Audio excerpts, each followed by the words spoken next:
Hey guys, welcome back in this video. हम लोग आपका profits and gains of business और प्रोफेशन कर रहे हैं या बिजनेस एंड प्रोफेशन कर रहे हैं। वैसे क्या लिखा हुआ है यहाँ पे? PGBP, page number 51। चलते हैं भैया पेज नंबर 51 पे, और जितना ऑलरेडी करा चुका हूँ उसके आगे बढ़ते हैं। आज की क्लास खास है क्योंकि इसमें हम सेक्शन नंबर 35 AD डिस्कस करेंगे। आपको समझाते हैं सेक्शन 35 AD क्या होता है। ये देखिए, सेक्शन नंबर 35 AD। हाँ जी, सेक्शन 35 AD मेरे साथ पढ़िएगा। Investment linked tax incentive for specified business. ये जो लाइन मैंने पढ़ी है ना, इस लाइन में हर वर्ड का मीनिंग है। Investment linked tax incentive for specified business, यानी कि हर बिजनेस के लिए नहीं, कुछ बिजनेस के लिए इन्होंने एक स्कीम निकाली है और उस स्कीम का नाम दे दिया है इन्वेस्टमेंट लिंक्ड टैक्स इंसेंटिव। यानी कि जितना इन्वेस्टमेंट करोगे उतना आपको बेनिफिट मिलेगा कि उस खर्चे को आप पीएनएल में 100% डेबिट कर सकते हैं। अब क्योंकि आप 100% डेबिट करेंगे, इसलिए आपका पहले साल में बहुत सारा लॉस आएगा, और लॉस आने का मतलब है कि आप उसे आने वाले सालों में कैरी फॉरवर्ड करते जाएंगे जितना भी पीरियड अलाउ किया गया है, ताकि जो फ्यूचर में आपकी इनकम आए उस पर आपको टैक्स ना देना पड़े, क्योंकि पहले से ही आपके पास बहुत सारा लॉस पड़ा होगा। ये स्पेसिफाइड बिजनेसेस कौन कौन से होते हैं ये हमने नीचे दे रखा है। स्पेसिफाइड बिजनेस कौन कौन से होते हैं ये हमने यहाँ पर दिया हुआ है। इन्हें ज़रा बाद में जानेंगे कि किन बिजनेसेस को जो है ये बेनिफिट दिया गया है। पहले ये स्कीम क्या है उसे जान लेते हैं। आइए, ये स्कीम कहती है कि आप 100% कैपिटल एक्सपेंडिचर पीएनएल में डेबिट कर सकते हैं अगर ये आप स्पेसिफाइड बिजनेस के लिए करते हैं। हालांकि आपका ये एक्सपेंडिचर 3 चीज़ों पर अप्लाई नहीं होगा: land, goodwill and financial instruments. Land आप लोगों को पता है कि ज़मीन होती है, गुडविल आप लोगों को पता है कि नाम होता है, किसी ब्रांड की वैल्यू होती है, उसके नाम की वैल्यू होती है, और फाइनेंशियल इंस्ट्रूमेंट्स भी आप लोगों को पता है कि जैसे डेरिवेटिव कॉन्ट्रैक्ट्स होते हैं उन सबको हम फाइनेंशियल इंस्ट्रूमेंट्स बोलते हैं। इन 3 जगहों पर अगर आपने खर्चा करा है तो उसकी डिडक्शन या उसका एक्सपेंस पीएनएल में डेबिट नहीं कर सकते अंडर सेक्शन 35 AD, पर उसके अलावा बाकी सबका डेबिट कर सकते हैं। कितना कर सकते हैं? 100% कर सकते हैं, प्रोवाइडेड अगर वो खर्चा 10,000 रुपये से ज़्यादा का है। उस केस में आपको अकाउंट पे चेक या अकाउंट पे डिमांड ड्राफ्ट या इलेक्ट्रॉनिक क्लियरिंग सिस्टम से उसे डेबिट करना होगा, उसे पेमेंट करना होगा, नहीं तो आप उसे पीएनएल में डेबिट नहीं कर पाएंगे। ये वही बात हो गई कि कैश एक्सपेंसेस अलाउ नहीं होते हैं, ये हमने ऑलरेडी डिस्कस करा हुआ है। आगे बढ़ते हैं। अगर आपने रेवेन्यू एक्सपेंडिचर भी किया है तो वो भी आप 100% पीएनएल में डेबिट कर सकते हैं, उसमें तो कोई दिक्कत होनी नहीं चाहिए। रेवेन्यू एक्सपेंडिचर तो हमेशा ही जब आप करते हैं उसका खर्चा आप पीएनएल में बुक करेंगे ही। कैपिटल एक्सपेंडिचर भी बुक कर सकते हैं, ये इसमें ट्विस्ट है। अच्छा सर, अगर मान लेते हैं कि आपने कैपिटल एक्सपेंडिचर पहले करा है, बिजनेस शुरू होने से पहले करा है, उस केस में जब आप बिजनेस को शुरू करेंगे ना, तो शुरू होने वाले साल में पुराने सारे सालों का कैपिटल एक्सपेंडिचर भी डेबिट कर सकते हैं। पहले साल में कितना सारा कैपिटल एक्सपेंडिचर डेबिट करेंगे, मैं सोच के मैं हिल रहा हूँ। इतना भारी पीएनएल में लॉस जा रहा है कि आपका नेट प्रॉफिट तो आने से रहा, क्योंकि इनकम जो है पहले साल में नहीं आती है। ये जितने भी हमारे स्पेसिफाइड बिजनेस हैं ये कैपिटल एक्सपेंडिचर वाले, यानी कि कैपिटल इंटेंसिव बिजनेसेस होते हैं, जहाँ बहुत ज़्यादा कैपेक्स लगाने की ज़रूरत होती है, और गवर्नमेंट चाहती है कि आप बहुत सारा कैपिटल एक्सपेंडिचर लगाएं, तभी आपको ये बेनिफिट दिया गया है। ये नहीं है कि मैं ई लर्निंग का बिजनेस शुरू कर रहा हूँ और गवर्नमेंट कह रही है इसको स्पेसिफाइड बिजनेस बोलते हैं, आप लगाइए, पैसे कमाइए और टैक्स मत दीजिए, या जो कैपिटल एक्सपेंडिचर हो उसे पीएनएल में डायरेक्टली डेबिट कर लीजिए। गवर्नमेंट ऐसा नहीं बोलती है। ये स्पेसिफाइड बिजनेस सच में कैपिटल इंटेंसिव बिजनेसेस हैं। क्या क्या होते हैं हम बाद में जानेंगे। एक बार आपने 100% कैपिटल एक्सपेंडिचर डेबिट कर लिया तो क्या आप उस पर डेप्रिसिएशन क्लेम कर सकते हैं? The answer is no. जब आपने ऑलरेडी पीएनएल में सारा खर्चा डाल लिया है तो उसको आप एसेट के ब्लॉक में ऐड करके उस पर डेप्रिसिएशन लेना, वो तो डबल डबल डिडक्शन हो जाएगी कि जब खर्चा करा तब भी ले लिया और अब हर साल भी थोड़ा थोड़ा ले रहे हो। That is not allowed my friends, that is absolutely not allowed. इसके अलावा सेक्शन 10AA में एक डिडक्शन मिलती है स्पेशल इकोनॉमिक जोन को। ये एग्जेम्पशन के चैप्टर में हम पढ़ने वाले हैं, और जो लोग स्पेसिफाइड बिजनेस फॉलो कर रहे हैं वो सेक्शन 10AA की डिडक्शन नहीं ले सकते हैं, यानी कि 2 सेक्शन में सेम चीज़ की डिडक्शन नहीं ले सकते। और ये तो कॉमन लॉजिक भी है, अगर आप इनकम टैक्स में पढ़ेंगे कि आप एक चीज़ का, एक खर्चे का जो है 2 जगह पर डेबिट नहीं कर सकते। ये तो कॉमन सेंस है। Conditions to be fulfilled. ये कंडीशन सेटिस्फाई होनी ज़रूरी है अगर आप स्पेसिफाइड बिजनेस में डिडक्शन क्लेम करना चाहते हैं। और उसमें सबसे पहली चीज़ है, assessee is carrying on a specified business and this business is not set up by splitting up or reconstruction of any existing business। आपका एग्जिस्टिंग बिजनेस चल रहा था और आपने सोचा कि अगर मेरा ये जो बिजनेस है जो कि स्पेसिफाइड बिजनेस नहीं है, अगर मैं इसके कुछ एसेट्स ट्रांसफ़र करके एक नया बिजनेस खड़ा कर दूं और उसे मैं स्पेसिफाइड बिजनेस बोल दूं, तो फिर मैं जो है सारा का सारा खर्चा अपना पीएनएल में डेबिट कर सकता हूं और लॉस बुक करके जब जब प्रॉफिट आएगा उसे एडजस्ट कर सकता हूं। जब सारा लॉस एडजस्ट हो जाएगा फिर मैं उस पर टैक्स देना शुरू करूंगा। तो आप भी चालाक हैं, गवर्नमेंट भी चालाक है, और उन्होंने कहा नहीं सर, आप किसी एग्जिस्टिंग बिजनेस को तोड़ मरोड़ के नया बिजनेस या नया स्पेसिफाइड बिजनेस नहीं बना सकते हैं। उसके लिए आपको नया बिजनेस ही सेटअप करना पड़ेगा, पुराने एसेट्स आप यूज़ नहीं कर सकते हैं। ये यहाँ पर लिखा भी हुआ है, it should not be set up by transfer of use plant and machinery. हालांकि आप 20% तक जो है पुराना प्लांट यूज़ कर सकते हैं तो भी उसको हम नया ही मानेंगे। यानी एक लिमिट दे दी है कि जनरली आपको पुराना प्लांट यूज़ नहीं करना है, नया प्लांट एंड मशीनरी में खर्चा करना है और नया बिजनेस सेटअप करना है। पर अगर उसमें 20% तक का पुराना प्लांट भी यूज़ करा तो कोई दिक्कत नहीं आएगी। कौन आ गया? हेलो। हेलो, अब ये योगेश शर्मा बोल रहे हैं क्या? हाँ बोल रहा हूँ। सर क्लास लेना था आपके फोन का। लेना है तो वेबसाइट से लीजिए, अभी मैं क्लास में हूँ। Okay okay sir. 20% तक पुराना यूज़ करने का अलाउ कर दिया गया है, तो ये आपको थोड़ी सी राहत दी गई है। साथ में इन्होंने एक और चीज़ यहाँ पर बोली है जो जानकर आपको बुरा भी लगेगा, पर उसका लॉजिक मैं आपको ज़रूर शेयर करूँगा। ये कहते हैं कि अगर प्लांट एंड मशीनरी इंडिया के बाहर यूज़ हुआ है ना, तो उसे हम नया प्लांट एंड मशीनरी ही मानेंगे। यदि वो इंडिया में कभी यूज़ हुआ नहीं और आपने उसको बाहर से इंपोर्ट करा है और बाहर शायद पहले यूज़ हो गया होगा, तो उसे भी नया प्लांट एंड मशीनरी ट्रीट करेंगे, प्रोवाइडेड उस पर पहले कभी डेप्रिसिएशन इंडिया में ना लिया हो। बाहर लिया उसका हमें क्या, इंडिया में नहीं लिया हो, सिंपल सा कॉन्सेप्ट है। अब आप में से कई लोग पूछेंगे सर ऐसा क्यों किया गया है कि बाहर के प्लांट एंड मशीनरी को आप इंडिया में लाते हैं तो उसको नया माना गया है? क्योंकि बहुत सारी ऐसी टेक्नोलॉजी होती है दोस्तों जो इंडिया में आने के लिए 10 साल लग जाते हैं, 20 साल लग जाते हैं। तो इसीलिए जो बाहर की टेक्नोलॉजी है जो बाहर की कंट्री में यूज़ भी हो गया है वो थोड़ा सा कॉस्ट इफेक्टिव पड़ता है, और उस मशीनरी को अगर आप इंडिया में लाते हैं तो भी आप यूज़ कर सकते हैं। उसके लिए गवर्नमेंट कहती है कि कोई दिक्कत नहीं है, क्योंकि वो चीज़ आपको इंडिया में नहीं मिलेगी। अब क्योंकि आप अपनी कैपिटल एक्सपेंडिचर की डिडक्शन अपने पीएनएल में ले रहे हैं सेक्शन 35 AD में, तो आप सेक्शन 80C से 80U में डिडक्शन नहीं ले सकते हैं। सेक्शन 80C से 80U में डिडक्शन नहीं ले सकते, जो कि डिडक्शन का चैप्टर है। एक चीज़ आपने एक बार कहीं डेबिट कर ली, डिडक्शन ले लिया, बेनिफिट ले लिया, उसका दूसरी जगह नहीं मिलेगा। ये तो कॉमन सेंस है पूरे इनकम टैक्स एक्ट के लिए, जो मैं आपको यहाँ पर बता रहा हूँ। तो मुझसे बार बार मत पूछिएगा सर कि ऐसा भी हो सकता है क्या। अरे कॉमन सेंस है, कॉमन सेंस के कुछ लॉजिक्स हैं जिस पर अगर आप काम करेंगे तो आप बहुत आसानी से इनकम टैक्स को सीख जाएंगे और फाइनल में भी आपको फ़ायदा होगा।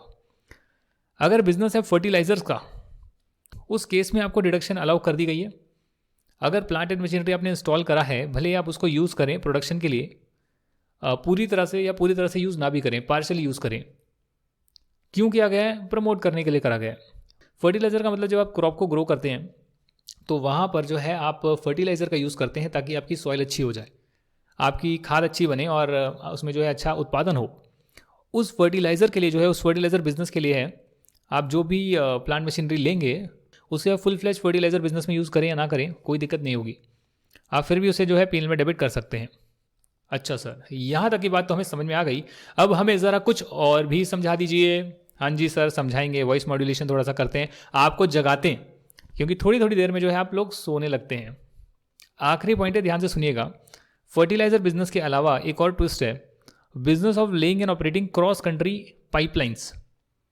एक कंट्री से दूसरी कंट्री में सप्लाई करने के लिए पाइपलाइन डालना वाला बिजनेस भी एक स्पेसिफाइड बिजनेस होता है। हालांकि उसमें कंडीशन है कि अगर आप उसकी डिडक्शन लेना चाहते हैं तो कुछ फुलफिल करनी पड़ेगी। आप नेचुरल गैस के लिए पाइपलाइन डाल सकते हैं, क्रूड पेट्रोलियम ऑयल के लिए डाल सकते हैं। यहाँ पर जो है आप पाइपलाइन के साथ जो है स्टोरेज फैसिलिटी भी बनाएंगे, ताकि जब कैरी हो तो वहाँ पर अगर स्टोर करना पड़ जाए आपको कुछ भी, तो वो भी आप कर सकें। अब इसकी डिडक्शन आपको तभी मिलेगी इस पर्टिकुलर बिजनेस में जो भी आप खर्चा कर रहे हैं, अगर आप नेचुरल गैस की सप्लाई कर रहे हैं तो कम से कम 1/3 हिस्सा, और पेट्रोलियम प्रोडक्ट की सप्लाई कर रहे हैं तो कम से कम 1/4 हिस्सा, जो भी टोटल कैपेसिटी का है उसे आप कॉमन कैरियर बेसिस के लिए यूज़ करने देंगे। इसका मतलब क्या है? कॉमन का मतलब सभी और लोगों को यूज़ करने देंगे। यार मुझे भी दे दो, मुझे भी दे दो, मुझे भी दे दो। एक कंट्री से दूसरी कंट्री का कुछ कनेक्शन डाल रहे हो तो गवर्नमेंट भी चाहेगी ना कि अगर उन्हें भी यूज़ करना है या किसी और को भी यूज़ करना है तो गवर्नमेंट को यूज़ करने के लिए वो दिया जाए, राइट। तो इसीलिए जो है कंडीशन लगा दी गई है कि अगर आप ये वाला स्पेसिफाइड बिजनेस कर रहे हैं तो कुछ ना कुछ हिस्सा आपको कॉमन कैरियर बेसिस पर भी देना होगा। स्पेसिफाइड बिजनेस कौन कौन से होते हैं मैं आपको बता देता हूँ। इसमें से 2 बिजनेस तो हम ऑलरेडी कर चुके हैं। पहला बिजनेस है फर्टिलाइजर का और दूसरा बिजनेस है laying and operating cross country pipeline का। पॉइंट नंबर 5 एंड पॉइंट नंबर 6 फर्टिलाइजर वाला और ये लास्ट वाला। And slurry pipeline for supply of iron ore, ये भी पाइपलाइन का बिजनेस है आयरन ओर को सप्लाई करने के लिए। इसे भी स्पेसिफाइड बिजनेस बोला गया है, पर यहाँ पर कंडीशन नहीं लगाई गई है कि आपको कॉमन करियर बेसिस पर इतना देना ही होगा। अगला स्पेसिफाइड बिजनेस आपके सामने आ रहा है setting and operating cold chain facilities for agricultural, dairy and meat products. तो आप जब कोल्ड स्टोरेज फैसिलिटी सेटअप करते हैं, यानी कि चीज़ों को ठंडी जगह पर स्टोर करते हैं ताकि वो ख़राब ना हो, जैसे कि मिल्क प्रोडक्ट हो गया, डेयरी प्रोडक्ट हो गए, मीट प्रोडक्ट हो गए और एग्रीकल्चर प्रोड्यूस हो गया, इनके लिए कोल्ड चेन फैसिलिटीज़ की कमी है हमारे देश में और इसीलिए यहाँ प्रमोट करने के लिए बोला गया है कि ये भी एक स्पेसिफाइड बिजनेस है। Setting and operating warehousing facilities for storage of agriculture produce and sugar produce, मतलब शुगर। तो इनके लिए भी अगर आप सेटअप करते हैं तो डेफिनेटली आपको जो है स्पेसिफाइड बिजनेस में फ़ायदा मिलेगा। Building and operating hospitals, hospitals तो सबको पता ही है। गवर्नमेंट चाहती है कि ज़्यादा से ज़्यादा हॉस्पिटल बने और कम से कम जो बन रहे हैं वो 100 बेड के बने, मिनिमम। ज़्यादा लगा सकते हैं, उसमें कोई दिक्कत नहीं है। या फिर आप होटल्स खोलें ताकि टूरिज्म हमारा बूस्ट हो, पर कम से कम 2 स्टार या उससे ज़्यादा का रेटेड जो है होटल खोलें, उससे कम का ना खोलें। तो अगर आप ये कंडीशन सेटिस्फाई करते हैं, ये वाली अगर आप बिजनेसेस करते हैं, तो ये सभी जो है आपके स्पेसिफाइड बिजनेस माने जाएंगे। इसमें 2-3 चीज़ें और भी है, ज़रा ध्यान से देखिएगा। बी कीपिंग अगर है या प्रोडक्शन ऑफ हनी है या बी वैक्स है, बी से वैक्स बनता है, बी कीपिंग है, हनी की प्रोडक्शन कर रहे हो, मधुमक्खियों को रख रहे हो या बी वैक्स बना रहे हो, ये सब स्पेसिफाइड बिजनेस होता है। Setting and operating inland container depot और container freight station approved under customs act 1962। What is this my friends? दोस्तों ये जो है आप ये कस्टम एक्ट में पढ़ेंगे। अभी फिलहाल इनकम टैक्स और जीएसटी में इसका ज़्यादा वर्णन नहीं किया हुआ है। कस्टम एक्ट में जो है बहुत सारे कस्टम पोर्ट होते हैं इंडिया के, जहाँ से सामान इंडिया के बाहर जाता है। तो ये नहीं है कि आप समुद्र में किसी भी रास्ते से बाहर भेज सकते हैं, आपको कस्टम पोर्ट के थ्रू ही अपना सामान बाहर भेजना होता है। उसके लिए जो है सारे पोर्ट जो है कोने कोने में सिचुएटेड हैं, इसलिए कुछ कुछ यहाँ पर जो है कंटेनर फ्रेट स्टेशन भी बनाए जाते हैं, जो कि दिल्ली में, दिल्ली के पास या कहीं और भी हो सकते हैं। वहाँ पर सप्लाई कर दिया और वहाँ से फिर कस्टम पोर्ट में जाता है सामान, रोज से बाहर जाता है। तो अगर आप कुछ और सेटअप करना चाहते हैं इनलैंड कंटेनर डिपो या कंटेनर फ्रेट स्टेशन जो कस्टम एक्ट में अप्रूव्ड है, तो वो भी एक स्पेसिफाइड बिजनेस माना जाएगा। अगला पॉइंट है आपका developing and building a housing project notified by central board of direct taxes. CBDT ने बोला है कि अगर आप अफोर्डेबल हाउसिंग को प्रमोट करते हैं, अफोर्डेबल हाउसेज बनाते हैं या स्लम की रीडेवलपमेंट करते हैं, जो पुराने आपके झुकी झोपड़ियां हैं उनको आप दोबारा से ठीक करने का साहस रखना चाहते हैं, मतलब करना चाहते हैं उसको ठीक, रिनोवेट, उनको रीइनोवेट करना चाहते हैं, तो भैया आइए और करिए। और लास्ट है setting and operating semiconductor wafer fabrication manufacturing unit. Semiconductor की प्रोडक्शन हमारी कंट्री में बहुत कम होती है और उसको प्रोडक्शन करने के लिए वेफर फैब्रिकेशन एक प्रोसेस होता है जिसके थ्रू जो है सेमीकंडक्टर बनते हैं। तो वो यूनिट को सेटअप करना भी एक स्पेसिफाइड बिजनेस माना जाएगा। यानी कि जो टोटल 8 बिजनेसेस हैं ये स्पेसिफाइड बिजनेस होते हैं और इसको याद करना ज़रूरी है, क्योंकि क्वेश्चन में नहीं बताया होगा कि स्पेसिफाइड बिजनेस है कि नहीं है, और अगर बताया होगा तो बहुत अच्छी बात है, सेक्शन 35 का रेफरेंस होगा तो आपका काम आसान हो जाएगा। क्या कंडीशंस होती है, क्या क्या डेबिट कर सकते हैं और स्पेसिफाइड बिजनेस क्या क्या होते हैं, ये आपको पता होना चाहिए। अच्छा सर, ये तो हमें पता है, आगे बताइए। स्पेसिफाइड बिजनेस सेक्शन 35 का एक और आ रहा है, डेवलप करना, कॉमा डालने के बाद लिखा है मेंटेन एंड ऑपरेट करना। ये डेवलपमेंट, मेंटेन एंड ऑपरेट करना कोई न्यू इंफ्रास्ट्रक्चर फैसिलिटी इन जगहों पर, जो कि रोड की हो सकती है, टोल रोड होती है जहां टोल टैक्स कटता है, ब्रिज हो सकती है, रेलवे हो सकती है, हाईवे हो सकते हैं जिसमें हाईवे के साथ घर बन रहे हैं, उसे भी इंक्लूड कर लिया गया है क्योंकि वो प्रोजेक्ट का पार्ट है कि जैसे जैसे रोड डलेगी कुछ कुछ जगह पर हम कंस्ट्रक्शन भी करते जाएंगे ताकि हमारे लोग वहाँ पर रह सके, तो वो भी जो है आपका स्पेसिफाइड बिजनेस माना जाएगा। Water supply projects, water treatment system, ये आपको पता होगा, वाटर सप्लाई, आपका पानी आता है घर में तो कहीं ना कहीं पे तो प्लांट लगा होगा जहाँ से पानी आ रहा है, और जो पानी जा रहा है गटर में वो कहीं ना कहीं पे जो है वाटर ट्रीटमेंट प्लांट लगे होंगे, वो भी हैं, तो उनको आप सेटअप करिए। इरिगेशन प्रोजेक्ट हैं पानी को बचाने के लिए, सीवरेज सिस्टम है, सॉलिड वेस्ट मैनेजमेंट सिस्टम है। तो ये सारे सिस्टम जो है बहुत बहुत ज़्यादा हमारी कंट्री में ज़रूरत है। मोदी जी ने इतने सारे टॉयलेट्स बना दिए हैं, अब उसका प्रोसेसिंग भी तो करना है, तो उसके लिए भी जो है यहाँ पर सिस्टम बनाने पड़ेंगे। जो पोर्ट हैं, एयरपोर्ट हैं, इनलैंड वाटरवेज हैं, इनलैंड पोर्ट हैं, नेविगेशनल चैनल्स हैं इन द सी, ये सभी जो है इंफ्रास्ट्रक्चर फैसिलिटी में क्लासीफाई करे गए हैं और आपके स्पेसिफाइड बिजनेस माने जाते हैं। पोर्ट का मतलब वही जो आपका कस्टम पोर्ट होता है एक तरह से। एयरपोर्ट आपको पता है हवाई जहाज वाला। इनलैंड वाटरवेज होते हैं कि केरला से चेन्नई जाना है या फिर मुंबई से केरला जाना है पानी के रास्ते में, उसे इनलैंड वाटरवेज बोलते हैं। इनसाइड द इंडिया, अगर इंडिया के अंदर से जाना है तो उसे इनलैंड वाटरवेज बोलते हैं।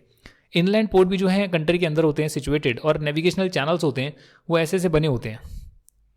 ये समुद्र है पूरा, ये चैनल्स बने हुए हैं ऐसे। एक शिप आ रही है, वो यहाँ पर जाना है तो उसको ऐसे करके जाएगी, तो ये नेविगेशनल चैनल्स बने हुए हैं यहाँ पर। कुछ इन्होंने कंस्ट्रक्शन करी हुई है पानी के अंदर कि एक शिप को इस रास्ते पे जाना है, उस रास्ते पे जाना है, तो वो बीच में नेविगेशनल चैनल्स बनाने का काम भी जो है वो भी एक इंफ्रास्ट्रक्चर फैसिलिटी होता है। ये जो मैंने आपको अभी पॉइंट बताए हैं इसमें कंडीशन है दोस्तों, और कंडीशन क्या है वो मेरे साथ ज़रा देखिएगा।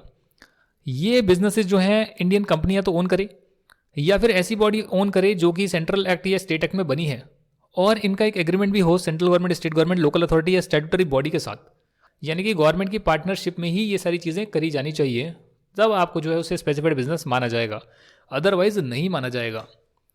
ये आपके सारे के सारे स्पेसिफाइड बिजनेस डिस्कस हो गए हैं। ठीक है सर, अगला पॉइंट है आपका section 35AD sub section 6।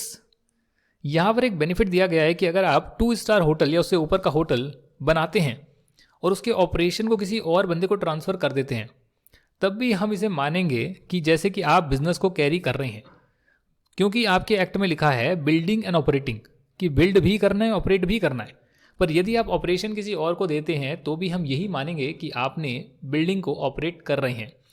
Deduction under section 35AD ले सकते हैं।